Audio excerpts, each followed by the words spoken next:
J'espère que vous n'avez pas trop chaud. Max, comment vas-tu? J'ai chaud. Tu vois, on commence avec ça. Non, mais quelle belle canicule quand même. J'ai vu les gens se baigner cette semaine. Ça va redescendre par contre, hein? Avec beaucoup de pluie dans les prochains. Ouais. On commence un combat avec un bulletin météo. C'était écœurant. C'est la première, je pense. C'est la première fois qu'on fait ça. Oui. Ouais. Je suis allé jouer au golf jeudi soir. Bravo. Quelle soirée! C'était sensationnel. Ça a bien Les été? deux partenaires sont arrivés un peu tight, fait que j'ai eu le temps de piquer des... En fait, j'ai mis les marshals de mon bar pour pas qu'ils, comme, parce qu'il y avait d'autres départs après, puis je voulais pas qu'ils nous reportent d'une demi-heure. Ah. Là, parce que je voulais profiter de ce qu'il y avait de clarté. Fait que j'ai mis marshals de mon bar, piqué des jasettes, parlé météo. 550 golfeurs hier au club de golf où je suis allé. 550! Un jeudi du mois de mai. C'est fou, pareil. C'est beaucoup. C'est beaucoup. C'est beaucoup. Ouais, on est rejoué bientôt. Mon match par année. Là. J'ai commencé ça l'année Moi, passée. c'est ça, j'allais dire. Tu joues? Ouais, non, mais je vais m'y mettre. Là. Avec l'âge, il faut que tu commences à jouer au golf. T'as pas le choix, c'est comme un prérequis. Ouais, mais ça d'habitude, c'est un stéréotype de trentenaire, ça, le golf, d'habitude. Je te dis ça de même.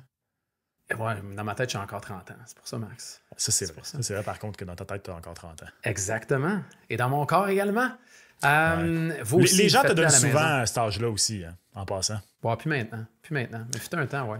Mais c'est pas Ben, grave. moi, personnellement, souvent, quand j'ai des discussions, puis qu'à un moment donné, ça vient comme sur le sujet que t'es beaucoup plus vieux. Moi, le monde font tout le temps le saut. Ils sont comme, coudonc, il a quel âge, Gonzo? Et là, quand je dis ton âge, que je révélerai pas, Merci, les Max. gens sont tout le temps, ah, ouais! Puis après ça, ils se souviennent qu'on te voyait à Musique Plus en 2000, puis ils font le calcul dans leur tête, ils sont comme, ouais, ça a d'allure. Ouais. Pas commencé Musique Plus en 11 ans. Non, j'ai pas commencé. Je me suis ennuyé merci de Musique Plus cette semaine. beaucoup. Ouais, pourquoi? Je pense qu'une playlist, ça sur des fois, une fois que ce que tu écoutes est complété, il te shoot des affaires Ça t'a fait aléatoires, penser à là. Musique Plus, ouais. Puis je me souviens pas, c'est un band, regarde, c'était un one-hit wonder là, des années 2000, un peu post-grunge, là, que j'étais, voyons, c'est quoi ça? Hey, je me souviens même pas du nom du band. C'est une toune, là. C'était un groupe canadien en plus. Trouble Les Charger? gars, non. Non. Les gars avaient comme 16 ans. 16 ans. Ouais, Ah, c'était des gars de oui, Toronto. Oui, ben oui. Je vais pas le chanter, man. là, mais. En tout cas, Euh, fait que je suis tombé là-dessus, puis ça m'a rappelé plus sur commande. Puis en tout cas, je suis parti Ok. dans une nostalgie musique plus. Là. Hey man, là, je vais avoir ça dans la tête, par exemple. Ben oui, je me rappelle, le chanteur, il était très jeune, effectivement. Je vais essayer. Ça va peut-être me revenir pendant le combo. Mais oui, et merci d'être là, hein, de plus en grand. On a frappé le 2000, Max? On a frappé le 2000. 2000 abonnés à la chaîne de Mise au jeu. Alors, si c'est pas votre cas, faites la même chose qu'une centaine de personnes dans la dernière semaine. Alors, Merci. faites comme cette centaine de personnes, allez vous abonner. Et l'épisode de la semaine dernière, d'ailleurs, le deuxième plus écouté de l'histoire du combo. Alors, un énorme merci à vous d'être présents. On l'apprécie en cette fin de saison. Il y a les Paris Coupe Stanley, le repêchage qui s'en vient. On me glisse à l'oreille. Là. On m'a glissé à l'oreille cette semaine qu'il y aurait peut-être un pari spécial quelconque concernant une certaine équipe de la Ligue nationale qui s'en vient. Je pense que je viens d'être assez flou pour ne pas me faire taper ses doigts. Ouais, et oui. Et on aura peut-être des paris également pour plus de paris pour le repêchage, peut-être des joueurs autonomes ou autres, alors on verra. Mais ça s'en vient et dites-vous qu'on travaille fort pour que les gens de ces chemises au jeu soient encore plus créatifs qu'ils le sont. Des fois, on a des idées puis ils nous suivent. Comme. Ils sont vraiment Et assez fous. avec tout ça, Coupe Stanley, repêchage, j'ai même pas mentionné pour tous ceux qui aiment le ballon rond, la finale de la Ligue des champions qui s'en vient. On a notre promo d'ailleurs. Ouais. Exactement, une promotion sur Mise au jeu présentement. Vous commencez à être familier avec le style de promotion, c'est un peu la même chose. Donc faites un pari simple ou misez sur un combo de 10 $ ou plus pour la finale de la Ligue des champions et vous recevez un montant, le montant de votre mise. Sous forme d'argent de pari gratuit jusqu'à concurrence de 40 $. Donc, c'est en cours présentement jusqu'au 31 mai à 22 h. Donc, le plus tard que vous pouvez placer votre pari sur la finale de la Ligue des champions pour recevoir là, l'argent de pari gratuit, c'est le 31 mai, 22 h. Et vous allez recevoir cet argent-là le 3 juin à 10 h. Donc, faites pas le saut. Je vois passer des fois en commentaire lorsqu'on fait ces promos-là. Hey, j'ai fait le pari, j'ai pas reçu le montant. Et le montant est établi à une date. Donc, dans ce cas-ci, 3 juin, 10 h. Donc, amusez-vous. Qui aurait cru Kylian Mbappé part de Paris? Et Paris s'en va en finale. PSG. C'est pas les gros canons, finalement. Hein? On aura vu. Moi, mon gars, il a un chandail de Donnarumma. Là, fait que, il est bien excité. Oh, il est bien excité. Ah oui, il va être gardien? C'est son gardien. Il y a les gants, il y a le chandail. Fait que... non, il n'est pas nécessaire. Il va pas tout le temps dans les buts, mais je sais pas pourquoi. Je pense qu'il y a comme eu une attirance pour les gants. Tu sais, quand tu as de l'équipement, tu sais, les gardiens de but, quand t'es petit, moi, je voulais être petit gardien de but quand j'étais petit, je voulais être catcher, je m'étais acheté un stock de catcher, je l'ai revendu. Moi, c'est les masques de gardiens qui ont fait que j'ai gaulé. Ouais, tu vois, c'est ça, l'équipement. Moi, c'est celui d'Ed Belfour, pour être précis. Et après ça, mon premier masque, c'était une réplique de celui de Curtis Joseph avec les Leafs, OK? Et cette semaine, Curtis Joseph est passé à... Ben oui, j'ai vu. Cette semaine, c'était peut-être la semaine passée. Ouais. Il est passé à Spelling Chicklets, puis c'est parce que moi, je me suis fait envoyer par plein de personnes. Ils ont fait un format court. Fait qu'il est dans son bureau. Et puis c'est parce que je t'ai vu faire la face là, pour le masque des Leafs, mais c'est parce que Curtis Joseph, moi, c'est quelque chose dont je m'ennuie. Je trouve que les gardiens de nos jours, tu sais, dans les années 90, là, Ed Belfour, c'était Eddie the Eagle. Puis peu importe avec quelle équipe qu'il allait, il y avait ses 2 aigles. Puis le fond changeait de couleur. Curtis Joseph, c'était Cujo. C'était son gros chien. Puis peu importe avec l'équipe qu'il allait, ça changeait de couleur. Fait que là, il y avait comme ces 5-6 masques. Il y avait le plus classique, c'est lui avec les Blues. Il y avait lui des Maple Leafs, Red Wing, tout ça. Fait qu'il se met à les montrer, puis à en parler. Écoute, j'ai arrêté tout ce que je faisais pour écouter ça, quasiment avec la bave qui coulait le bord de la bouche. Es-tu en train de dire, Max, que les gardiens de but de nos jours ont plus de personnalité? Je trouve que les masques de gardiens de but manquent de personnalité. Oui, je suis prêt à aller là. Mais je pense... Puis c'est une hypothèse, là, puis à la limite, tu sais, il y en a peut-être moins qu'il y en avait, mais en raison du fait aussi où Belfour, Joseph et tout le reste, c'était comme parmi les premiers aussi où on avait ce type de masque-là. Donc, on partait des gardiens de but de grille et on s'en allait vers les masques où là, finalement, on avait cette créativité-là, puis on pouvait voir la personnalité à travers les masques. Ça s'est peut-être un peu perdu avec le temps ou ça a peut-être été redondant aussi, les hommages à travers tout ça, je sais pas. C'est une hypothèse. Ouais, mais aussi, on peut faire... Puis ça, je trouve ça... J'ai déjà eu une discussion avec José Théodore là-dessus, Name Drop, dans le temps où il était chroniqueur à l'émission sur laquelle je travaillais. Puis lui, il disait « Ah, j'aurais aimé ça être gardien aujourd'hui. » Parce que pour ceux qui sont vraiment nerds de ça, les technologies là, pour pouvoir peinturer un masque là, holographique, remarquez celui de Andrei Vasilevski avait été le premier, que quand il se met de l'eau sur le casque change de couleur. Tout ça, c'est bien. Mais moi, je trouve que trop de masques de nos jours, on dirait des masques génériques d'NHL. Autrement dit, c'est un masque des Blue Jackets. Ça pourrait être, à part le nom sur le menton, puis le numéro quelque part, puis le backplate, là, ça pourrait être le masque de n'importe qui. C'est ça que je trouve décevant. C'est pour ça que j'ai beaucoup aimé celui de Samuel Montembeault à la fin de la saison. Le cyborg qui s'est fait, là, bien aimé. Oui, regarde. Puis ça faisait réagir aussi. Rappelle-toi de Ray Emery, Ray Emery avec Mike Tyson les également. Boxeurs. C'est ça, on en découvrait un peu plus sur les gardiens de but. J'avoue que c'est comme rentrer, mettons, dans la chambre d'un ado, avec les posters que tu as sur les murs. Mais... non, mais un masque de gardien de but, ça pouvait aussi nous transmettre certaines facettes de la personnalité d'un gardien de but qu'on connaît pas nécessairement, parce qu'un gardien, c'est tout le temps un peu bizarroïde, mystérieux. Fait que là, on apprenait à travers leur masque. Mais bon, c'est vrai que c'était bon. On est weird? Vous êtes weird, les gardiens, c'est sûr. C'est pas grave. On est tous un peu gardiens de but. Dans le manque de respect. Max, tu as parlé de la belle promo également à la maison. Faites-vous un beau budget également. Hein? Un budget, là, avec le repêchage qui s'en vient aussi. Il y en a plusieurs aussi qui vont remporter leur pari de fin de saison très bientôt là, avec les trophées qui s'en viennent. Alors, faites-vous un beau petit budget. Respectez votre budget également. Ça reste un jeu. Amusez-vous à travers tout ça. Et vous allez voir, on va en parler peut-être un peu plus tard, là, mais le Conn Smythe, la Coupe Stanley, les cotes aussi évoluent, diminuent. Il y en a qui les ont placés très tôt, à du 20, 25, 30. Là, ça devient plus autour de 5. Alors, bravo à ceux qui l'ont fait et bravo si vous vous êtes fait un beau petit budget comme ça. Allez faire un tour sur le Mise au jeu plus et miseaujeu.com. Contrairement à moi, dont les 2 champions de la Coupe Stanley ont été éliminés au premier tour. Mais puisque je m'avais fait un budget, j'ai pas pleuré là-dessus.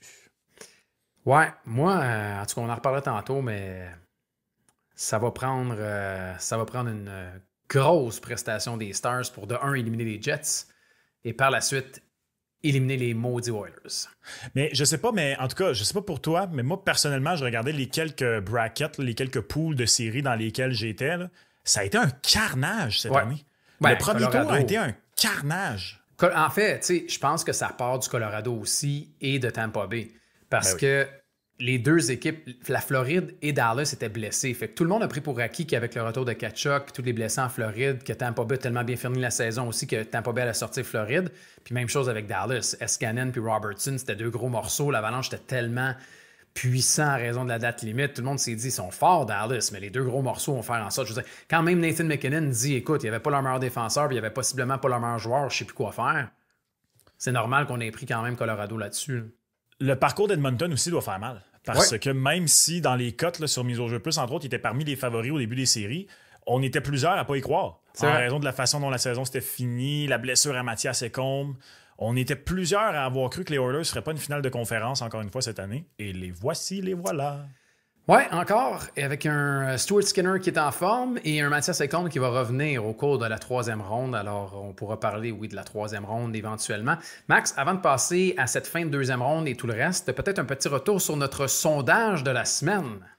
Il est fascinant, Gonzo, pour reprendre notre conclusion de la semaine dernière. Fascinant. Parce que on s'attend tous... Charles. Vas-y, Charles. Nous nous attendons tous à une acquisition au poste de centre pour le Canadien de Montréal. Mais comment sera fait cette acquisition? Bon, c'est assez. Attends un peu, c'est pas le... Bon, par contre, juste ici, voilà. Ouais, allons le sondage de la semaine. Donc, j'ai posé la question aux gens.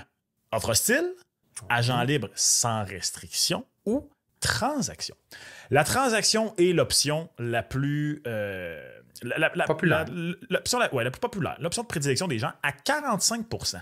Et après ça, Gonzo, je suis tombé des nues. L'offre hostile, deuxième, à 29%. Agent libre sans restriction, dernier, à 26%. Puis je trouve ça quand même surprenant parce que du lot, celle qui coûte rien en retour, c'est l'agent libre sans restriction. T'as pas à rien sacrifier. Évidemment, t'as pas... Tu sais, probablement, s'il devient agent libre sans restriction, le gros prix cette année, c'est Mitch Marner.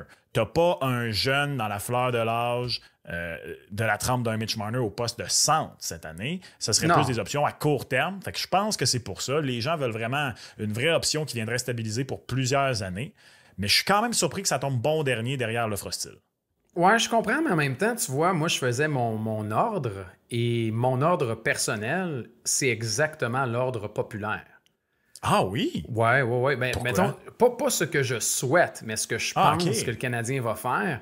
Je pense que c'est la transaction qui va y aller au premier rang parce que Hughes et Gorton nous ont habitués à tout ça.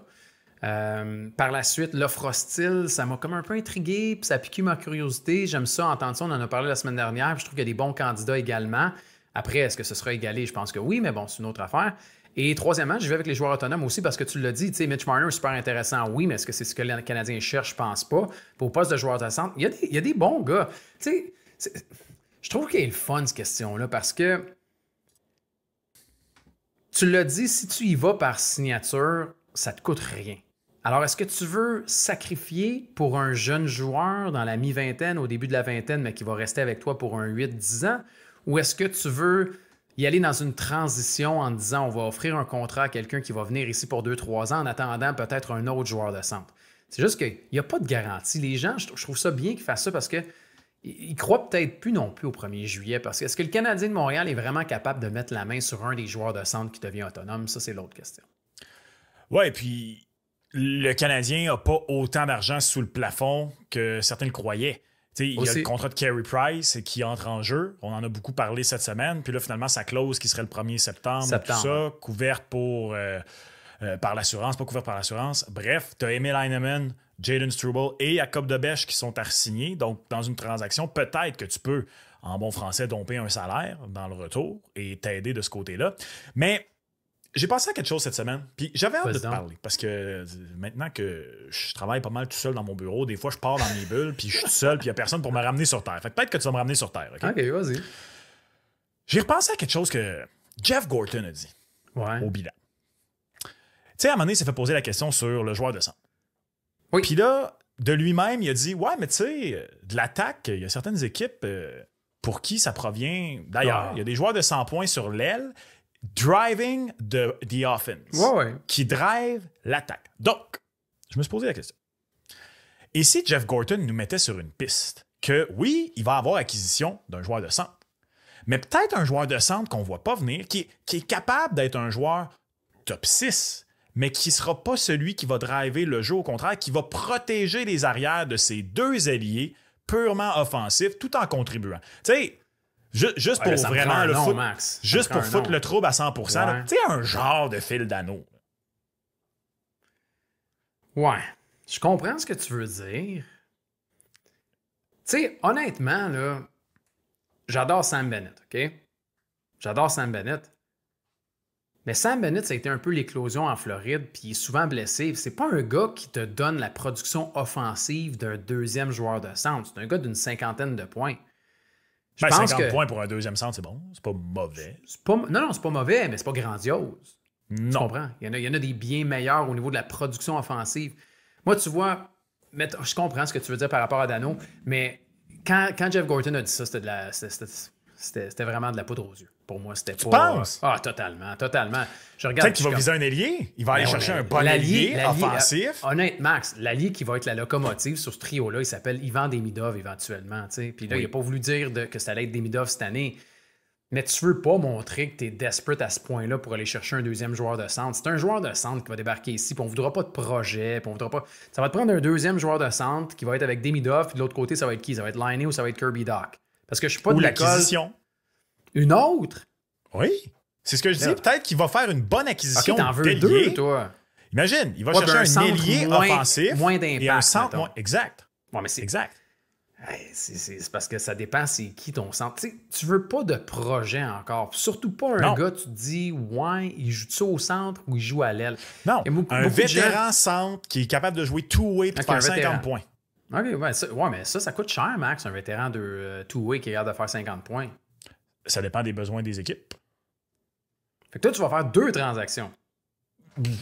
Moi, je vais rien faire. Je suis pas directeur général du Canadien. Je ne fais que lancer ça dans l'univers. Idéalement, ben oui, le Canadien en ferait 2. On aime ça, les transactions. On pourrait en faire 4 puis on capoterait, tu sais, mais il faut être un peu réaliste. Moi, la priorité cette année, c'est le deuxième joueur de centre. Après, tu sais, surtout que tu as déjà Dach puis Laine, à moins que tu sois capable de te départir de Laine, puis que là, finalement, tu sais, Dach devient un projet, puis ça à 3, ben ça va-tu être New York avec Anderson puis Gallagher? Honnêtement, ça risque d'être ça. Mais la clé, c'est oui, OK, tu as Slav avec Suzuki et Caulfield, tu as Demidov avec ce fameux joueur de centre et on verra qui est de l'autre côté. Mais ça va te prendre du punch offensif. Moi, tu peux pas te tromper avec ton deuxième joueur de centre. Il ne faut pas que ce soit un Dach ou un New York, un autre projet comme ça. J'entends plusieurs noms. Mais vas-y donc, toi, pour revenir là-dessus sur le sondage, je les ai mis en ordre. Toi, tu les mettrais comment en ordre? De ce que je pense qui va arriver, comme tu as fait? Ouais. Transaction 1, UFA 2, RFA 3. Ah ouais? Ouais. Ben, en fait, c'est parce que ça dépend comment on voit RFA.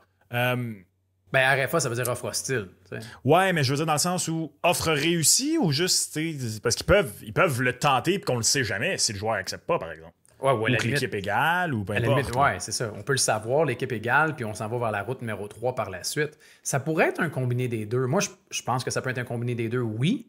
C'est juste que... Un combo. Un combo, ben oui, un combo, pour rester dans le concept. S'il y avait un combo, ce serait lequel, à ton avis?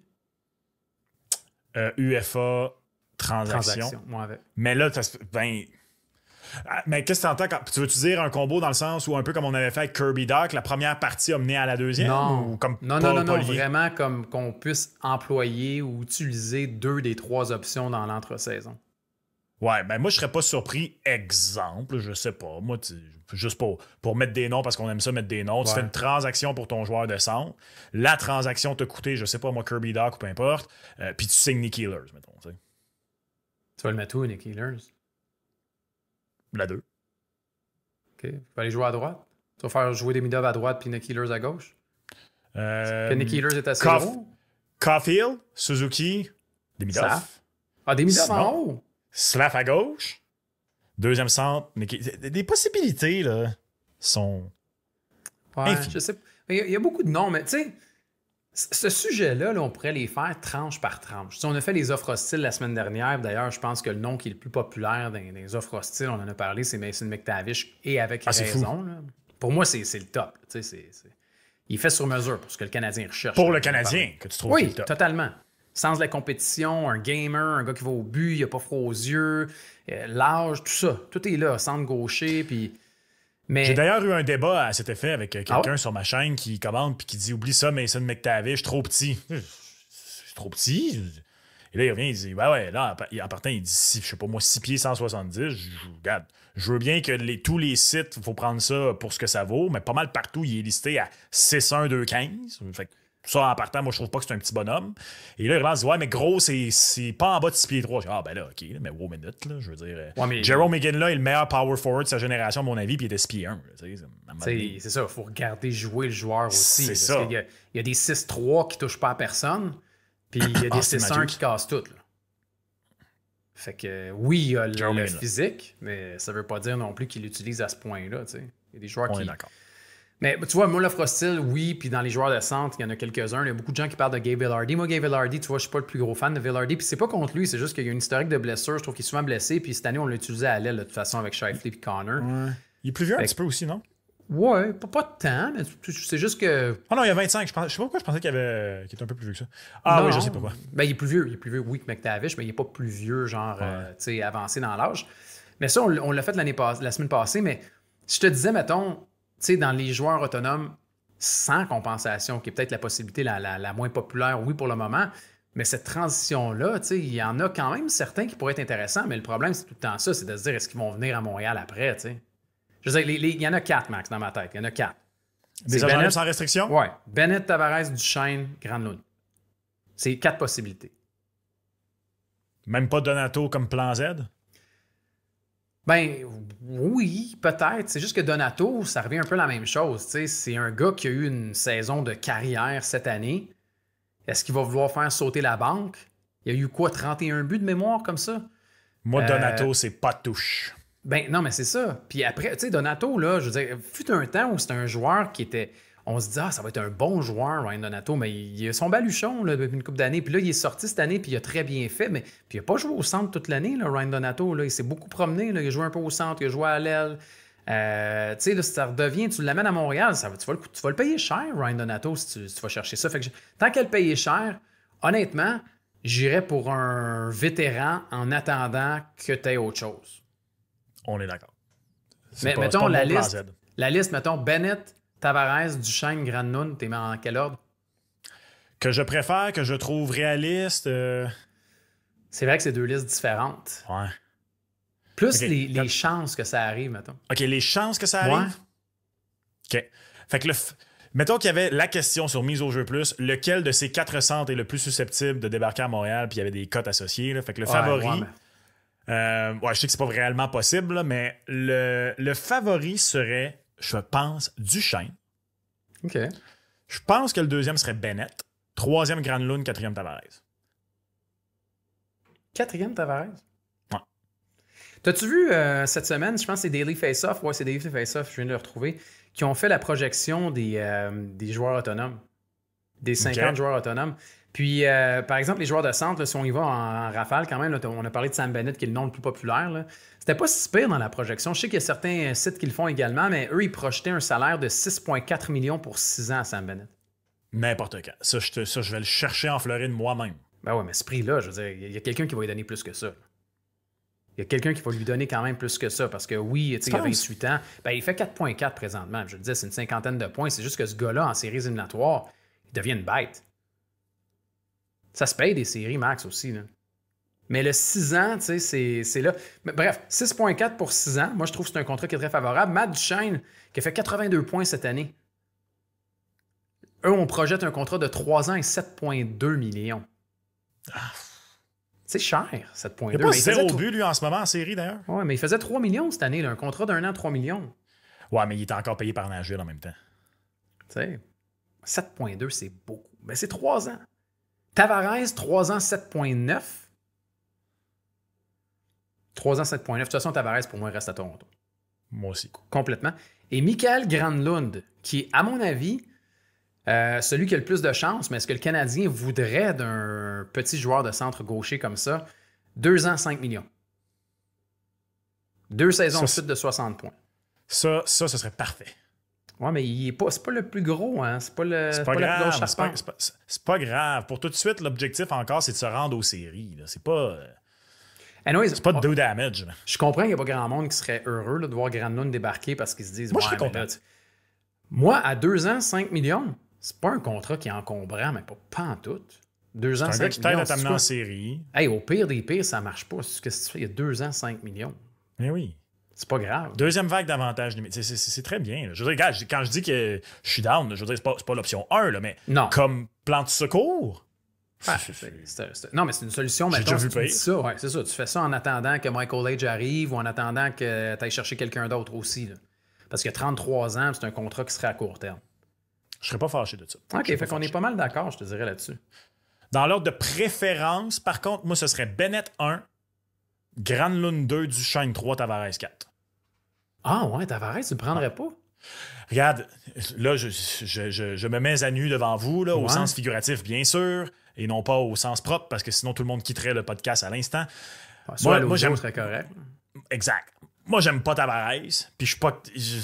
non, je veux rien savoir de Tavares. Je l'aime pas, Tavares. Non, j'aime pas John Tavares. J'aime pas John Tavares. Je prendrais... Ouais, pour vrai, moi, je le prendrais. À Montréal, je pense que... Tu sais, il viendra jamais. Là. Je pense pas qu'il va venir jouer pour le Canadien de Montréal, mais c'est quand même un bon vétéran qui fait encore du point par match à son âge, puis qui donnerait une bonne couple d'années au Canadien de Montréal. Je sais tout ça. Comme je dis, c'est pas raisonnable, mon affaire. Je sais que je suis pas raisonnable. Il y a des joueurs comme ça qu'on...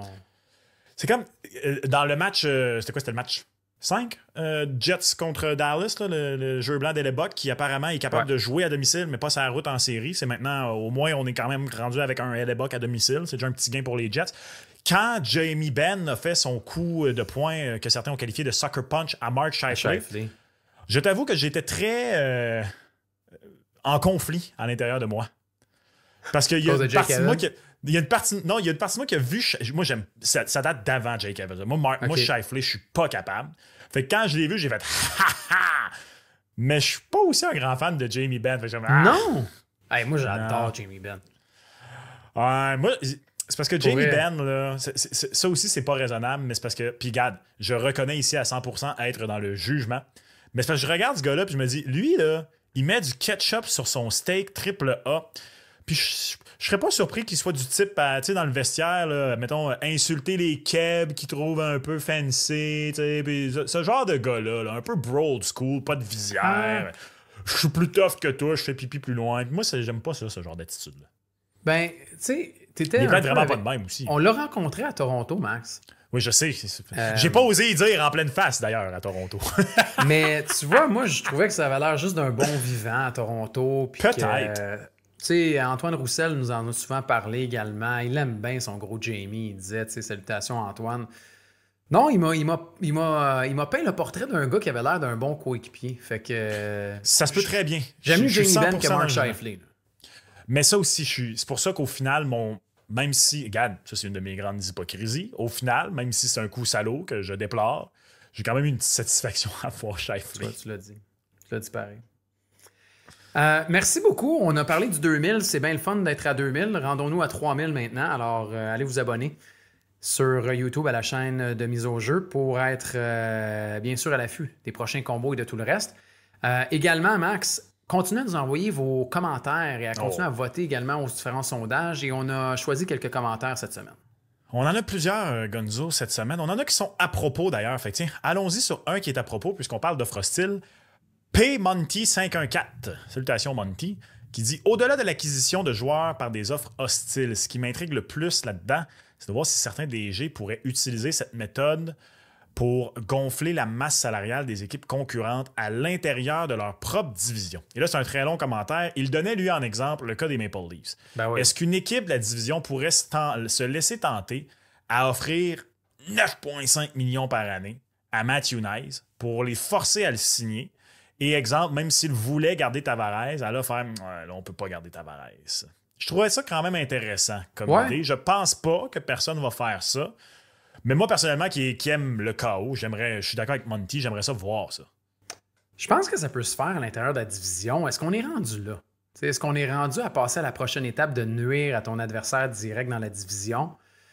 Matthew Knies est un nom qui est très populaire également parce que les Leafs, bon, tout le monde les haït de un, puis tout le monde se dit ils vont être dans le chenoute, ils vont être dans le chenoute. Mais est-ce que les Leafs vont vraiment être dans le chenoute? C'est ça la question parce que présentement, puis au moment de l'enregistrement, les Leafs ne sont pas encore éliminés. Là, mais on entend beaucoup de bruit sur Mitch Marner parce qu'on dit.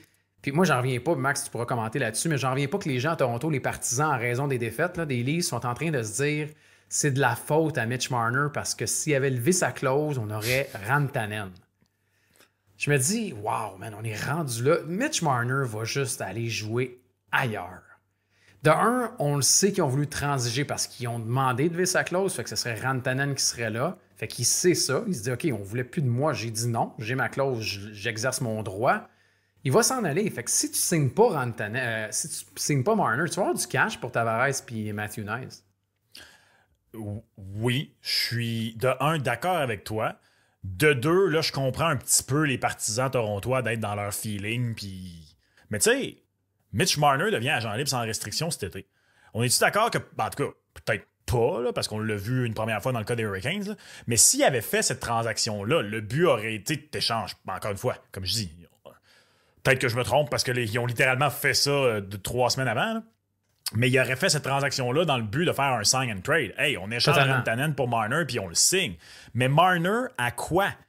4 mois d'être agent libre sans restriction dans le prime de sa carrière, fait 100 points, ferait... Non, je signe tout de suite en Caroline puis ben voyons donc. C'est juste normal. Fait que même s'il avait dit, Max. Ben OK, il aurait peut-être même pas signé puis la transaction aurait peut-être même pas passé. Fait que je trouve qu'on va très très loin là-dedans. On va loin. Puis pour vrai, je sais qu'il n'y a pas beaucoup de gens qui regardent, là. Mais regardez un peu les Hurricanes de la Caroline, puis Mitch Marner, c'est pas le profil de joueur qui fitterait en Caroline. Il y a beaucoup, beaucoup de qualités, mais d'après moi, ça le coincerait dans le système de Rod Brindamour. Tu penses? Ben, regarde Rantanen, ce qui est arrivé. Je comprends qu'il était mêlé, là. Je pense que Rantanen avait juste vraiment pas le goût d'être là, pour être honnête, par contre. Oui, mais regarde, honnêtement, là, c'est pas tout le monde, je pense, qui est capable de jouer le système chez les Kings. C'est pas tout le monde. Fait que c'est quand même un gros risque. Pour moi, honnêtement, Marner est parti. Fait que Matthew Nice, oui, je comprends. Il faut dire également qu'en complément sur l'offre hostile, on a vu également les tranches d'offre hostile qui ont été majorées en raison de la hausse du plafond salarial cette semaine. Donc, la plus grosse offre hostile doit être au-dessus de 11,7 millions. Et celle-là, ça donne 4 choix de premier tour. Celle qui était autour de 9,16 est rendue entre 9,3 et 11,7. Donc, entre 9,36 et 11,7, c'est 2 choix de premier tour, un choix de 2 et un choix de 3, et ainsi de suite. Là. Alors, les valeurs pour les offres hostiles 2025 ont été majorées cette semaine pour rester dans l'actualité. À suivre. J'ai hâte de voir. Pascal Dépé, de retour au joueur de centre du Canadien. Je pense pas que Hughes va aller chercher un centre dont on entend parler tant que ça. À date, c'est ce qu'il a fait. Dak, Newhook, Lainé, Carrier, donc tous des joueurs dont on n'entendait pas trop parler comme des possibles acquisitions. Et lui, il dit, je crois que ce sera Horvat. Physique, bon mise au jeu. Joué avec Anderson, avec London lorsqu'ils ont gagné la Coupe Memorial. Le seul point où je suis pas tout à fait d'accord avec lui, c'est qu'on entend quand même parler d'Horvat. Je veux dire, moi, je tombe pas des nues si c'est Horvat. Même que moi, c'est une acquisition que j'aimerais. Bon, Horvat. Personnellement, je suis d'accord avec lui. Personnellement, je préfère Horvat à Barzal. Ben, pas en général, mais pour venir jouer à Montréal comme deuxième centre, j'aimerais mieux Horvat que Matthew Barzal. Ouais, surtout en raison de ce qu'on a entendu au bilan. Là, les blessures dans le cas de Barzal. On veut se grossir un peu, on veut du sens de la compétition. Je ne dis pas que Barzal n'en a pas, mais Barzal, ça reste quand même un joueur qui n'est pas très physique, qui ne gagne pas beaucoup de batailles, qui est souvent blessé également. Horvat, est un peu plus vieux. Moi, c'est le contrat que j'aime moins, Max. Parce que le joueur, en tant que tel, c'est un gars qui joue sur la position du bumper. On va au championnat du monde. De toute façon, c'est sûr que c'est Nathan McKinnon qui refile la rondelle, mais il y a un tir qui est incroyable, Horvat. Il dégaine très rapidement. C'est un joueur de centre. C'est un gars qui est bon, oui, dans le cercle des mises en jeu. C'est un gaucher également. Fait que ça ferait une contrepartie aussi à Suzuki avec le droitier gaucher.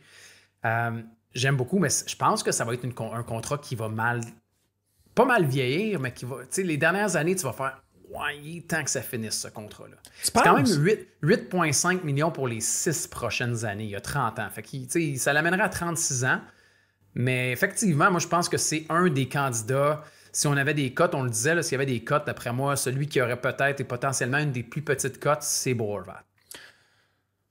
Moi, je trouve que ce montant-là, avec l'augmentation du plafond, va paraître beaucoup moins dramatique dans quelques années qu'il ne l'est présentement. Ça, c'est 1. Et 2, je repense à ce que je t'amenais tantôt comme joueur de centre qui n'est pas nécessairement le conducteur d'un trio. Si c'était pas du 8,5 millions, là, je pense qu'il aurait rentré dans cette catégorie-là, en fait, Horvat. Tu sais, dans le joueur de centre, parce que pour l'entièreté de sa carrière, là, jusqu'ici, oui, il y a eu une année, là, il n'avait pas joué tous les matchs, mais il avait fait au-dessus du point par match. Mais sinon, c'est un gars, mettons, 65 points, je dirais, top of my head, Bo Horvat. Fait que, je trouve que ça cadre là-dedans. Là. sais, mettons, dans 3 ans, exemple, s'il s'en venait, là, je veux dire, c'est pas lui le conducteur du trio. Là. Peu importe qui est avec qui, c'est Demidov ou peu importe. Là. Ouais, c'est pas. Tu sais, c'est un gars qui fait une trentaine de buts. Mettons un 30-30, Horvat. Exact. Tu sais, c'est à peu près ça. Là. Je veux dire, comme tu dis, il y a eu la fameuse saison, oui, là, mais mis à part ça, tu sais, c'est la saison où il avait fait, là, je regarde, là, 31 en 49. Il avait marqué 31 buts en 49 matchs. Fait qu'il avait eu 54 points en 49 matchs. Ah, ben en fait, non, c'est parce qu'il avait joué. Ouais, excuse-moi, c'est la saison où il a été très transigé. Fait qu'il avait fait 38 buts au total. C'est juste que quand il était transigé, il avait juste fait 7 buts en 30 matchs avec les Highlanders. Mais sinon, ouais, ça fait, tu sais, c'est 28, 33, 38, 31, tu sais, c'est du 30 buts, là. Mais c'est surtout un gars qui est capable de jouer du 18, du 19 minutes. Puis c'est un vétéran. Mais en même temps, la question, ça revient tout le temps à ça. Tu sais, là, on parle de Borat. Ça coûterait quoi? Je pense pas qu'il coûte si cher que ça, moi, à cause du contrat. Ça dépend c'est qui le DG aussi. On n'a pas de DG encore avec les Highlanders. Qu'est-ce qu'il va vouloir faire, le DG? T'sais, oui, on entend la reconstruction. S'il y a une reconstruction, c'est plus Horvat qui va partir que Matt Barzal. Mais avant ça, t'as quand même Anders Lee, puis Kyle Palmieri, puis Pajot, puis t'en as d'autres à échanger avant d'échanger Horvat. Ils n'ont pas la même valeur. Mais si Horvat devient disponible, le Canadien de Montréal n'est pas la seule équipe non plus à cogner à la porte. Non, mais il a déjà vanté Nick Suzuki. C'est vrai ce que notre ami dit au sujet de sa connexion avec Josh Anderson. C'est un Canadien qui a joué dans un marché canadien. Puis pour ceux qui ne sont pas au courant, le Vancouver, c'est un marché difficile. Ouais. C'est pas mal le marché qui se compare le plus à Toronto et Montréal, ailleurs dans la Ligue nationale de hockey, à mon avis. Est-ce qu'on veut un vétéran ou un jeune joueur, Max? C'est ça aussi l'affaire, tu sais. Est-ce que tu veux un gars dans le début vingtaine ou tu vas aller chercher un vétéran guéri? Puis ça va dépendre des différentes conversations. T'sais, si on voit que finalement, les jeunes joueurs qu'on cible ou qu'on essaie d'aller chercher, ben, il n'y a pas de... Mettons, je dis n'importe quoi, là, mais on a frappé à la porte de 4 équipes, puis Bennett retourne en Floride, puis là, on veut aller chercher Anton Lundell. Puis là, Lundell n'est pas disponible. Là, on va chercher à l'autre porte, il n'est pas disponible. Puis que là, Horvat vient en conversation, ben peut-être qu'on va se dire, OK, ben let's go, tu sais. Ouais. Non, moi, je suis définitivement pas contre l'idée. Un petit dernier. Oui. Le commentaire qui provient de... ça, c'est lui qu'on vient de lire. C'est Pascal, ouais. C'est juste un petit pour agrémenter par rapport à la semaine dernière, parce qu'on parlait de Mikko Rantanen, qui est maintenant rendu, je crois, 2e favori au Conn Smythe. Notre ami P6L4, c'est pas la première fois qu'il nous écrit, qui voulait juste nous mentionner qu'il a pris Rantanen alors que la cote était à 16 fois la même. En ce moment, il est content. Puis... Au moment où on se parle, on le répète, on enregistre alors que les Stars sont toujours en avance 3-2 dans la série face aux Jets. Au moment où on se parle, je pense que au début de la finale de la Coupe Stanley, je pense que Mikko Rantanen va être favori pour le Conn Smythe. OK, fait que tu t'en viens d'envoyer Dallas en finale de la Coupe? Ben non, mais je veux dire, je suis réaliste. Là. Ben, les Oilers, c'est pas fait. C'est pas fait, mais là, c'est Jake Ottinger en finale de conférence. C'est pas Aiden Hill qui s'est inversé de corps soudainement avec Stuart Skinner, puis Darcy Kemper qui, après avoir été nommé au Vézina, s'est transformé en citron. Là. Je comprends, mais l'année passée, les Oilers et Stuart Skinner a été meilleur qu'Ottinger l'année passée. Je comprends qu'il n'y avait pas Rupins, là, mais... Tu sais, Ottinger, là, il est très bon, mais en série, c'est pas le même gardien non plus. Là. Cette année, il est meilleur. Fait que je suis content, mais une ronde à la fois. Tu trouves pas que les Stars sont meilleurs que l'an passé, par contre? Oui, beaucoup. Bon. Puis tu trouves pas que les Oilers sont moins bons que l'an passé? Non. Oh! Ah non? Non, ça, je trouve pas. OK. Je trouve que défensif... Si Mathias Ekholm revient, puis qu'on a pris confiance... Tu sais, Vanderkeen joue du gros hockey également. T'as ajouté, tu sais, la ligne d'Henrique, là, avec Frederick, puis... Ben là, c'est plus Frederick, là, c'est Vanderkeen, là, qui est là, mais je la trouve bonne. Connor Brown, t'as des vétérans, tu sais, dans la ronde précédente, c'est quoi? C'est 3 des 15 buts des Oilers qui ont été marqués par McDavid puis Draisaitl. Draisaitl n'a même pas un grand printemps, puis les Oilers sont rendus en 3e ronde, fait que... Je te dis pas que les Oilers vont gagner, je prends les Stars, moi aussi. Mais c'est juste, c'est pas fait encore. Mais pour les gens qui se posent la question, le Rantanen, à 16 fois, là, c'est un bon pic parce qu'il est rendu à 4,50.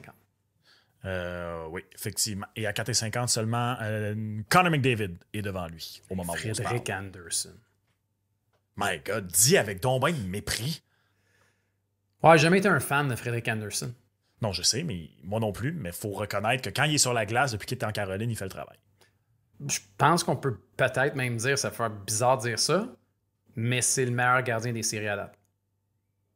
Oh. Je pense que oui. Ouais, je pense que Ottinger était très bon. ouais, je pense que tu as raison.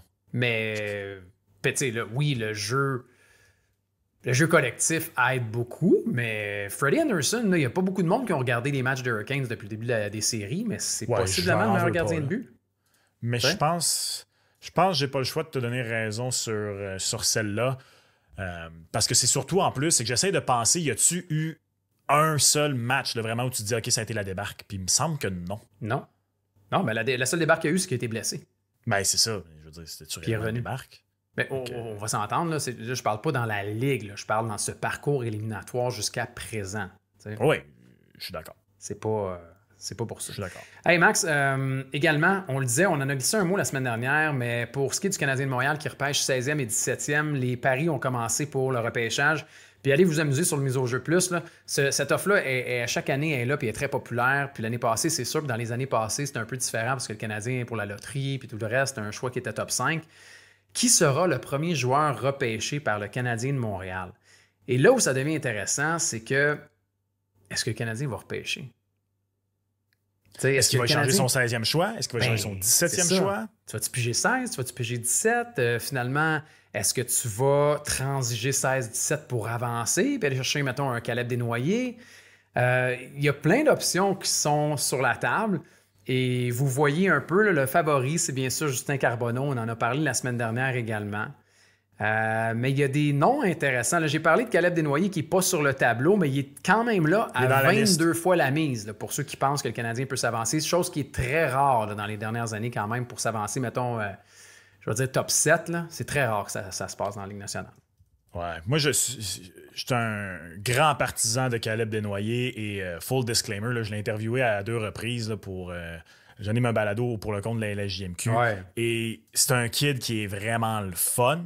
C'est un kid qui a une confiance phénoménale, puis une confiance qui ne touche pas à l'arrogance. C'est vraiment, je pense que ce gars-là là, serait vraiment un joueur qui fitterait à Montréal. T'sais, pour plusieurs joueurs venir à Montréal, pour des Québécois là, surtout, là, c'est pas nécessaire. Lui, je pense que vraiment, il serait excellent. Sauf que moi, c'est quand l'ordre de repêchage est sorti que malheureusement, l'espoir a arrêté parce que je le vois pas passer le trio de Nashville, Philadelphie, Boston. Je suis convaincu qu'une de ces 3 équipes-là le repêche. Si c'est pas Nashville avec JP Glaude qui prêche pour le produit de la LGMQ, ça va être Daniel Brière à Philly. Puis en plus, on dirait que Caleb Desnoyers, pour ceux qui ne l'ont pas vu jouer, c'est un joueur de centre de 6 pieds 2 qui, là, en série dans la LGMQ, joue un peu à l'aile aussi, là, beaucoup, là, mais dans la Ligue nationale, ça va être un joueur de centre. Il est déjà responsable dans les 2 sens. Il est 6 pieds 2. Je pense qu'il, d'une certaine façon, il pourrait y avoir des parallèles avec Sean Couturier. T'sais. Fait que je trouve vraiment que ça fitterait avec les Flyers de Philadelphie. Puis sinon, écoute, à Boston, ça fit tellement. Fait j'ai un petit peu perdu cet espoir-là, mais sinon, il y a un autre joueur qui pourrait chuter que je pourrais imaginer. Roger McQueen. Roger McQueen, en raison des blessures, ouais. Ça pourrait être une option. Moi, il y en a 2 que j'aime beaucoup. Mais un en particulier, puis je pense que c'est réaliste un peu plus, c'est Carter Bear. Mais Carter Bear, lui, je serais pas surpris qu'on soit surpris qu'il se fasse repêcher tôt. Ouais, il va sortir. D'après moi, il pourrait sortir top 10. Mais tu sais, c'est exactement... Puis là, les gens vont dire, ouais, mais il est pas gros, il est pas ci, il est pas ça. Ouais, mais il y a du chien, il y a des aptitudes. Puis moi je l'aime. Il y a de la vitesse, mais il y a un échec avant, il est capable d'être physique aussi, il va au filet. Fait que c'est un gars que j'aime beaucoup, Carter Bear. Sinon, un gars qui a eu un U18 écœurant, c'est Martin aussi, qui est dans les choix. Il est à 13 fois la mise, Brady Martin. Cole Rechny a un gros U18 aussi. Le U18 aussi, je suis curieux de voir si ça va faire changer parce qu'à chaque année, c'est le dernier tournoi. Puis là, on se dit, putain, on prend des notes. Au U18, lui, il y a eu un gros tournoi, lui, il n'y en a pas eu. Mais il y a des bons joueurs qui sont là. C'est pour ça que moi, des fois, quand je prends un peu de recul, Max, je me dis, je serais pas contre l'idée non plus de signer un joueur. Je sais qu'il faut que le gars il veuille venir jouer ici. Là. Ou d'aller chercher, mettons, un vétéran qui va coûter moins cher pour repêcher pareil. Parce que moi, c'est moi et le repêchage. À chaque repêchage, je regarde puis je suis comme, lui, ouais. Tu sais, t'as des atomes crochus, il y a des joueurs que t'aimes bien, il y a des joueurs qui glissent. Mettons qu'un joueur qui glisse, là, ça se peut, là, t'as parlé de McQueen ou on parle de... pour une raison inconnue, il y en a un autre là-dedans qui peut glisser. Et le Canadien, il doit réfléchir à ça. Mais tu parles de signer, tu sais, faut que soit tu sois sûr de ton coup, soit tu vises pas un gros poisson, agent libre. Ouais. Parce que tu le sauras pas. Je veux dire, Non. tu pourras pas avoir des pourparlers, tout ça. Fait que c'est un bon risque. Moi, je suis pas contre l'idée. On est vraiment à cette étape de la reconstruction où, oui, moi, personnellement, mon souhait serait que le Canadien utilise ces choix-là pour aller chercher son joueur de centre. Moi aussi, mais ça dépend c'est qui. C'est ça l'affaire, tu comprends? Mettons, si tu me donnais des noms et tu me disais tu donnes 16-17 pour ça, je veux dire oui. Tu me donnes des noms, je serais comme non, je garde. Tu sais, mais est-ce que tu échanges et que tu échanges 16-17 pour avancer avec quelque chose? Si ça peut vous influencer dans votre choix, sachez que, même chose, j'ai interviewé Justin Carbonneau il y a environ 1 mois et demi. Et lorsqu'il s'est présenté à l'entrevue, il s'est excusé d'un petit 5 minutes de retard parce qu'il était en entrevue avec le Canadien. Toi, tu déposes ça ici comme ça. Oui, je le dépose. Tu sais, ça, là, ça m'est déjà... Es-tu déjà allé dans un resto en Europe où ils déposent des petites victuailles sur la table? Tu les as pas commandées, tu dis, hey, ils déposent ça, puis à la fin, t'apprends qu'ils t'ébillent. Ben oui. Fait que moi, je viens de faire ça. Je viens de déposer des victuailles. Je ne vais pas vous biller, par contre. Peu importe ce que ça s'appelle de la vente suggestive ou de la vente de touristes. Là. Vous allez vous auto-biller si vous prenez Justin Carbonneau. Je suis quand même étonné d'une chose, Max, quand je regarde les cotes. Ouais. Lyndon Lakovic, qui est là-dessus, qui est comme 2e. Tu sais, c'est un gros bonhomme, là, lui. Là, 6 pieds 4. Tu sais, Mais, il joue dans la Ligue de l'Ouest, lui. Hein? Ouais, Ouais, Moose Jaw, dans la Ligue de l'Ouest. C'est un gars qui est bon, mais honnêtement, c'est pas... je sais pas, je m'attendais pas à ce qu'il soit aussi haut il est quand sur même, la liste. Il est quand même dans ces eaux-là, sur les listes de repêchage. Ouais. Mais il y a d'autres joueurs que j'aurais mis ailleurs. Mais on verra comment ça va évoluer aussi, parce que rappelez-vous, l'année passée, quand les listes sont sorties, rappelez-vous de la cote de Demidov versus la cote de Levchunov, puis la cote de... Ça a beaucoup, beaucoup évolué aussi pareil. Ouais. L'année passée. Alors, mise au jeu plus, misejeu.com, il y a ceux du Canadien de Montréal, puis sinon, on s'amusera peut-être dans les prochaines semaines. Là. Il y a beaucoup de duels de face à face. Mettons, qui va sortir avant Desnoyers ou Porter Martone? Tu sais, si tu avais fait ça il y a comme 1 mois ou 2, c'était Porter Martone haut la main. Puis là, maintenant, c'est Desnoyers qui est favori. Tu sais, qui va sortir avant? Martin Hubert. Qui va sortir McQueen ou un autre? Moi, je prendrais Desnoyers entre lui et Martone, mais je pense que Martone va sortir avant. Ben, tu fais je pense que soit les Blackhawks, soit les Mammouths. Ouais. Ils ont un nom maintenant, le Mammouth. On n'en a même pas parlé. Comment tu trouves le Mammouth? Honnêtement, moi, j'ai aimé le truc des montagnes. Moi, j'aime le logo. Mais il y a une chose, par exemple, puis après, on en a reparlé, là, mais tu sais, ils ont été beaucoup aidés par l'intelligence artificielle aussi à travers tout ça. C'est vrai? Mais, ouais, beaucoup. Ah. Ils ont beaucoup utilisé l'intelligence artificielle, mais on dit qu'il y a quand même une équipe là, derrière ça qui a beaucoup travaillé le logo. Le logo, moi, le rappel des montagnes, je le trouve très beau. J'aime beaucoup le chandail Navy aussi. Navy, mais j'aime pas toutes les déclinaisons, par exemple. Le chandail est noir. Il est noir, il avait l'air Navy. Non, c'est le même chandail que l'an passé, il est noir. Il est identique. C'est le même chandail. C'est les mêmes. Ben ce sont les mêmes chandails, mais ils ont changé. Non, il est noir. Ce sont les mêmes chandails, mais ils ont changé les logos dessus. Ah, ben je l'aurais mieux aimé Navy. Alors, un point de moins, parce qu'il est noir. Toi, tu l'aimes ou... Ben, c'est que moi, un de mes logos préférés, tout sport confondu, c'est le Wild, parce que je trouve que c'est un des logos les plus, je sais pas, intelligents, créatifs, une tête d'ours dans laquelle il y a un paysage. Il y a un peu de ça, mais l'exécution de celui-ci, là, maintenant que tu parles de l'AI, justement, je trouve que je sais pas comment expliquer, mais il y a un petit côté NHL, c'est un style de logo, moi je trouve que, je sais pas, comme dans la façon qui est fait que j'aime un petit peu moins, mais overall, dans les choix de noms qui restaient, c'était le choix que j'aimais mieux, j'aimais pas Outlaws, non plus. J'aimais pas qu'on garde le HC. Fait que le Mammouth, je trouve ça bien. J'aime pas du tout qu'on ait gardé les mêmes chandails. J'aurais aimé justement dans les lignes qu'on fasse. Il y avait un moyen de faire des petits concepts, là, des montagnes subliminales aussi dans les lignes et tout ça. Il y en avait qui avaient été des mock-ups faits par des artistes d'Instagram qui étaient très beaux. Mais overall, je déteste pas. Tout ça pour dire que je serais pas surpris parce que je trouve que le Mammouth manque peut-être un petit peu de poids parmi ces joueurs intéressants. Je serais pas surpris qu'avec Connor Bedard, on veuille un gros bonhomme comme Porter Martone. Fait que je pense qu'il sort là. Une de ces deux équipes-là. Puis comme je dis, je pense que Desnoyers sort juste après. Porter Martone ou... Ouais, mais allez voir, on les fera les duels dans les semaines à venir, Max. On les fera en route vers le repêchage.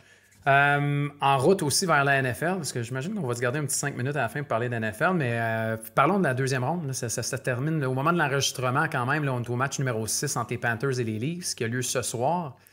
Quelle rince, man, les Panthers contre les Leafs à domicile. Qu'est-ce qui s'est passé? Comment tu peux te relever de ça? Je suis désolé, mais là, on voit les cotes, là, tu sais, c'est pas super... Ça, c'est pour gagner la série en passant, pas le match 6. Là, pour mais gagner le match la est autour de série. 1,40, je pense. Je l'ai vu ce matin, là. Ouais. Je pense Donc, que le match était à 1,40, mais moi, je suis désolé, mais les Panthers gagnent. 1,14. Les Panthers gagnant de la série. 5,75. Les Maple Leafs de Toronto. Ce que je trouve particulier, on dit, je sens les joueurs dépités à la suite de la défaite dans le match 5.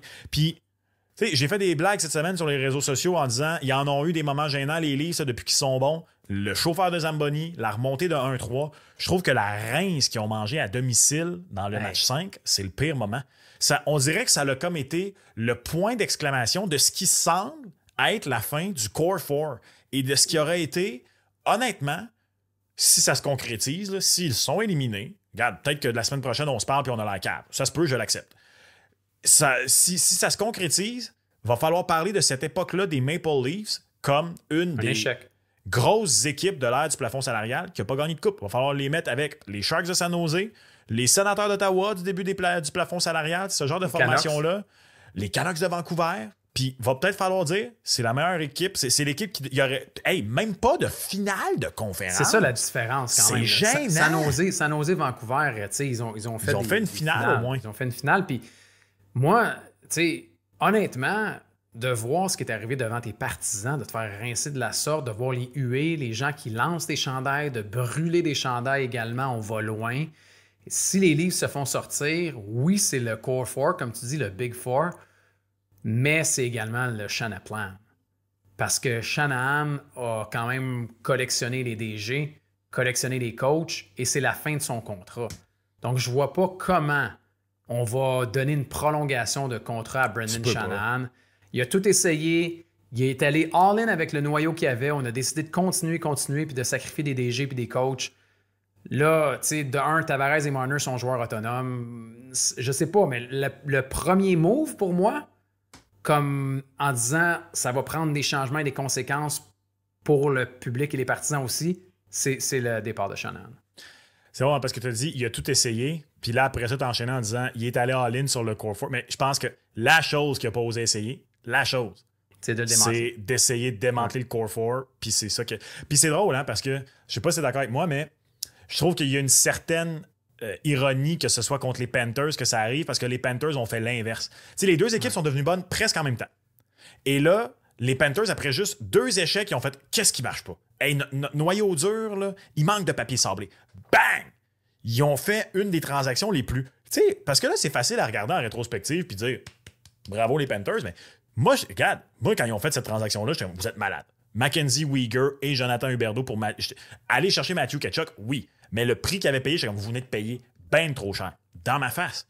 Ça a fonctionné. Et oui, tu regardes encore Barkov, Ekblad, c'est des gars qui ont repêché. Mais après ça, ils ont fait, ils en ont fait des transactions. C'est juste des trades. Ils ont signé. Ils ont osé shaker les choses. Les Leafs n'ont jamais osé faire ça. Ils n'ont jamais osé se dire, OK, dans notre noyau dur, on a-tu quelque chose qui ne fonctionne pas? Puis le pire, c'est que me semble qu'à peu près tous les observateurs de hockey que nous sommes, nous disons depuis 6 ans, le problème, c'est que leurs 4 gros gars sont tous à l'attaque. Il faudrait au moins qu'ils en échangent un pour de la défense, un gardien élite, quelque chose. Ils n'ont jamais osé le faire. Jamais. Non. Tu sais, je l'ai vu passer le tableau. Je pense qu'ils ont 4 gars dans le line-up qui ont drafté. Tu sais, on peut le faire ensemble, là, dans le fond. Les Panthers, ça? Avec Blad puis Barkov, comme tu disais. Puis t'as Lundell. Ouais. Puis t'as Samoskevich. C'est pas mal ça, ouais. Le reste, c'est que des échanges ou des signatures. Tu sais, t'as eu, puis même des gars qui sont repartis, comme mettons Montour, t'es allé le chercher, puis là, il est reparti après, mais tous les gars, je veux dire, Forsling au balotage, puis Sam Reinhart que t'es allé chercher, puis Bennett, tu sais, c'est toutes des petites affaires qu'ils ont fait ici ou là, mais Zito, honnêtement, c'est un des DG les plus actifs dans les dernières années, puis il s'est construit un club qui a gagné la Coupe Stanley à coup de transactions et de signatures. D'un point de vue purement théorique, ils ont aussi repêché Dimitri Kulikov. Là, mais Ouais. il a traîné son baluchon puis il est revenu. Il est revenu, c'est vrai. Non, mais c'est un bon point. C'est un bon point. Non, mais juste pour être sûr qu'il n'y ait pas un. Parce que moi, ça a arrêté mon genre d'être le petit génie en commentaire. Ils ont repêché Dimitri Kulikov. C'est vrai. En première ronde, d'ailleurs. Oui, des voltigeurs de Drummondville. Tout un défenseur offensif avec les voltigeurs, d'ailleurs, dans le Q. Ah ouais, puis un gars qui fait encore un bon travail. Pour vrai, moi, je pensais que sa carrière était presque terminée un bout, là, tu sais. On entendait même des fois son nom là, pour Montréal, puis le Canadien de Montréal, pour un défenseur qui pourrait venir prêter main forte, mais non. Fait que, ouais, Toronto, pour moi, terminé. Par contre, le 1-14, c'est ce que je fais à la place. Je prends pas le 1-14, puis je prends le 1-45 d'asseoir si je veux bonifier la cote. Là. Ouais, hein, c'est terminé à domicile, je suis d'accord. Ouais, les Panthers à domicile vont y aller.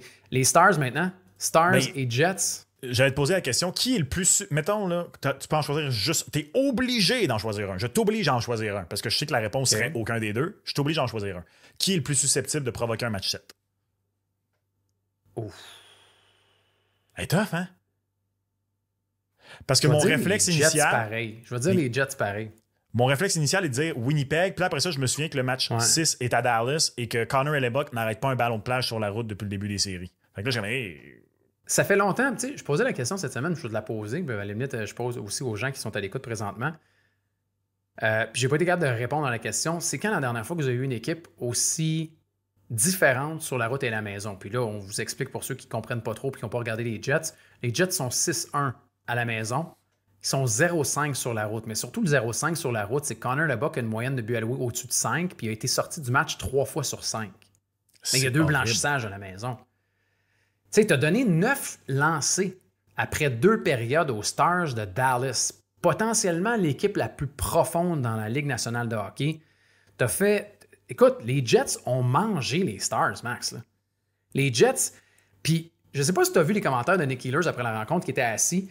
Puis, il avait déjà perdu la série. À mon avis, il était assis puis il dit « Ah ouais, mais tu sais, on n'avait pas le choix. On perdait 3-1. Les partisans dans notre building nous ont donné vraiment de l'énergie. » Fait qu'est-ce que tu veux dire? Ça veut dire que tu vas retourner à Dallas, puis là, tes partisans seront pas là, fait que tu vas te faire torcher. C'est quoi ça? Ça n'a pas de sens.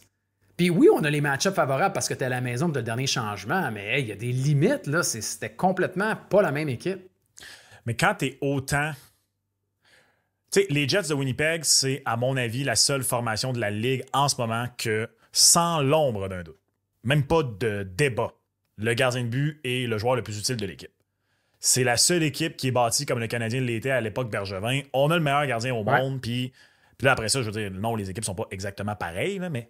Puis là, tu le sais que le gars, non seulement il est pas le MVP sur la route, tu te demandes quasiment si t'es pas mieux d'embarquer Eric Comrie. Puis en tout respect pour Eric Comrie, c'est pas un grand deuxième gardien de but. Là. Les Jets, je pense qu'ils jouent même pas pour 500 avec lui cette année, quand il était devant le filet. Jamais. En même temps, pourquoi t'investirais aussi là-dessus, contrairement à d'autres marchés? Puis c'est correct, mais tu le sais que ton arme, qui est ton gardien, les gens peuvent dire ce qu'ils voulaient de Carey Price puis la manière que le Canadien était bâti, là, à moins d'être vraiment un détracteur de Carey Price, vous n'avez pas le choix d'avouer que dans ces 5, 6, 7 derniers parcours éliminatoires, là, bref, à part, mettons, ces 2 premiers quand il avait 20 ans, là, comme le Canadien avait raison de se dire que hey man, comme on va jouer notre style de jeu puis essayer de gagner ça 2-1 parce que tu le savais qu'il allait te donner la chance de faire ça.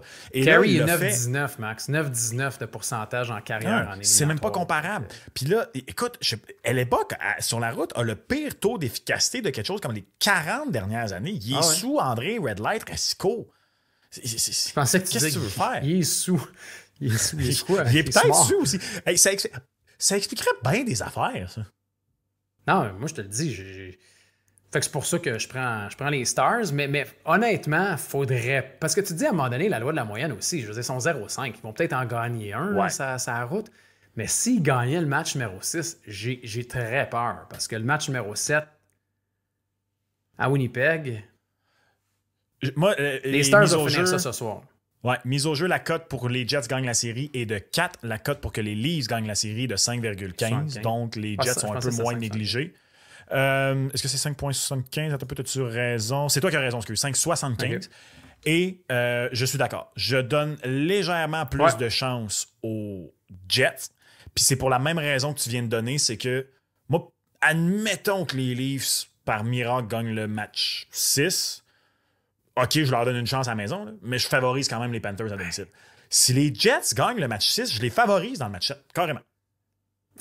Peut-être pas, par contre, là, parce que oui, ça va être quelque chose à Winnipeg pour le match 7, mais les Stars vont comprendre quand même ce qui est devant eux.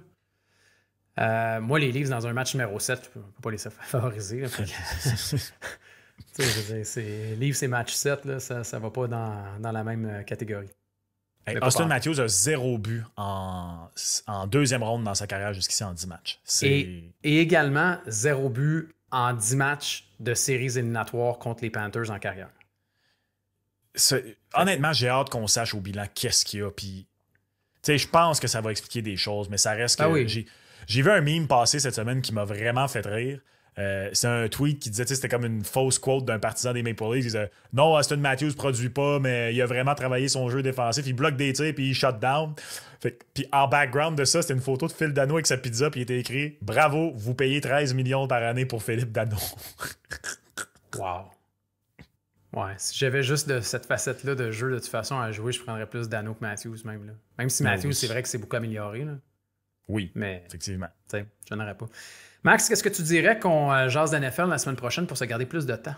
Ah oui, on fait ça. Bonne idée. On va avoir un peu plus de temps, je pense, la semaine prochaine pour parler de tout ça, parce que je sais que ça excite bien des gens.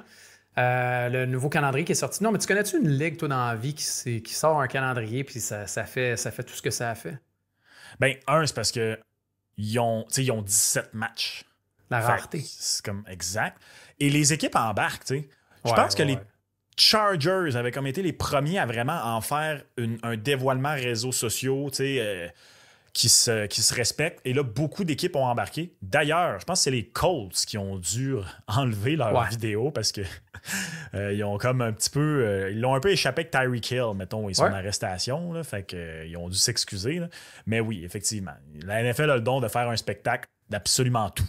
Un spectacle avec rien, là. Un dévoilement de calendrier. Puis là, c'était rendu les 5 matchs les plus populaires avec les prix de billets astronomiques. Puis, tu sais, en tout cas, c'est fabuleux. Alors, bonne planification dans ce long week-end. Il y en a peut-être certains qui vont commencer à planifier leur voyage de NFL l'année prochaine. Envoyez-nous vos suggestions. Et Max, moi aussi, je me penche là-dessus. Oui? Parce que, non, mais c'est le fun. Moi, j'aime ça prendre Je prends tout le temps le calendrier de la NFL, puis... là, je commence à regarder, OK, ben dans tel week-end, quelle équipe de balle joue à la maison en même temps? Qu'est-ce que je pourrais faire college en même temps? Mais là, tu sais, on n'a pas encore toutes les données, fait qu'il faut être patient, là, mais on commence un premier tri. Puis après, on verra avec les matchs college, puis après, il y a les matchs de hockey aussi qui embarquent, fait que c'est le fun. Bon, fait que tu vas mettre c'est la belle saison. Belle saison. Merci encore pour cette belle émission. Mise au jeu plus, miseaujeu.com. On le disait, bon long week-end. Tu as joué au golf sous la pluie? Non. Non? Je l'ai fait il y a 2 semaines. C'est moins pire que je pensais. Quand t'es bien habillé, j'avais un bon imperméable puis des pantalons sèche vite. Là, j'ai pas été mouillé un seul instant. Une bonne casquette. De la joute. Reste que le... Oui, ben c'est elle que je porte en plus présentement qui est comme une espèce de tissu qui respire bien. Là. Et ça reste que par contre, moi, je suis encore un golfeur très, très, très, très poche. Puis quand c'est trop mou, là, j'ai tendance à ramasser beaucoup de gazon et pas assez de balles à moi. C'est pas les meilleures conditions. Moi, le problème, c'est les lunettes, je te dirais. Je porte pas de voir le contact dans la vie. Fait que porter une casquette, ça enlève un peu une portion des gouttes, mais ça enlève pas la totalité. Ouais, moi, j'ai réglé le problème il y a de nombreuses années maintenant de ça. Il y a 10 ans de ça, my God. Pour vrai? Passe vite. Ouais. Déjà, quand même. Bravo, Max. Ouais. Bravo, Max. J'allais dire, j'ai eu des lunettes toute ma vie, c'est plus vrai. C'est plus vrai, c'est terminé. Ben non. C'est terminé. On vous encourage également à profiter de cette promotion Ligue des champions sur le Mise au jeu plus. On te souhaite un bon week-end, Max. Bon week-end sportif. Il est quand même bien chargé, encore une fois. Il va être devant la télé. Devant la télé, oui, c'est vrai. C'est vrai que la pluie, ça va être comme ça. Alors, bon week-end casanier à tous. Envoyez-nous vos commentaires et suggestions également, qu'on se reparle la semaine prochaine. Au revoir.